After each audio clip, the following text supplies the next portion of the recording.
అయితే ఈ కార్తీక మాసంలో మనకి నాగుల చవితి వస్తుంది. భగిని హస్త భోజనం అంటే ఏంటంటే, భగిని అంటే సోదరి, హస్త అంటే చెయ్యి. సోదరి చేతి భోజనం ఆ రోజు తినాలని అంటారు.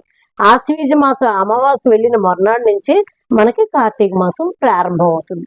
ఈ కార్తీక మాసంలో పాడ్యమి వెళ్ళిన విధి రోజు భగిని హస్త భోజనం చేస్తారు.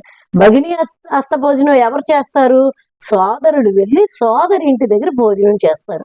ఇది చూసారండి, ఒక మన పూర్వీకులు పెట్టిన ఆచారాలు ఎలాగున్నాయంటే, ఇక్కడ అన్నా చెల్లెళ్ళు అవ్వచ్చు, అక్క చెల్లెళ్ళు అవ్వచ్చు, వాళ్ళ అనుబంధం గట్టిపడాలని ఒక ఉద్దేశం. అలాగే మనం పసుపు కుంకుమలు ఆ రోజు అన్నగారు అవ్వచ్చు, తమ్ముడు అవ్వచ్చు, అక్క అవ్వచ్చు, చెల్లెలు అవ్వచ్చు, వాళ్ళకి పట్టుకెళ్ళి పసుపు కుంకుమ, చీర, జాకెట్, పువ్వులు ముఖ్యంగా ఇస్తారండి. ఇక ఆ ఇంట వాళ్ళ అక్క చెల్లెళ్ళు దీర్ఘ సుమంగిలిగా ఉంటుందని అర్థం. యమధర్మరాజు అంతటి వాడే వాళ్ళ చెల్లెలైన యమునాదేవి ఇంటికి వెళ్ళిట భోజనం చేసి వాళ్ళ చెల్లెల్ని ఈ పసుపు కుంకుమలు, చీర, సారీ, పసుపు కుంకుమలు ఇచ్చి ఆశీర్వదించాడు.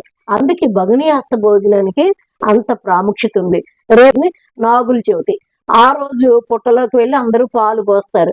అంటే మనం జంతువులకు కూడా ఆ రోజు ఆహారాన్ని ఇస్తున్నాం. నాకు ఒక డౌట్, నాగుల చవితి అంటే నాగుల చవితి పుట్టలో పాలు పోస్తాం, గుడ్డు కూడా వేస్తాం కదా.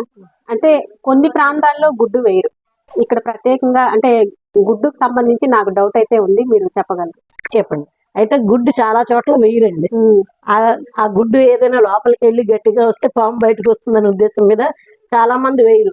ఇది కూడా ఏ జిల్లాల ఆచారాన్ని ప్రకారం వాళ్ళు వేసుకుంటారు. అవును. పాలు, చిమిలి వాళ్ళ ఆచారాన్ని బట్టి చిమిలి అంటే శనికి సంబంధించి నల్ల నువ్వులతో చిమిలి తయారు చేసి వేస్తారు. అలాగే అక్కడికి వెళ్ళి జీవుల్ని కూడా మనకి ఎటువంటి ఆపద రాకుండా ఉండాలి, మమ్మల్ని సురక్షితంగా ఉంచే ఉద్దేశం మీద ఆ పుట్టలో పాలు పోస్తారు.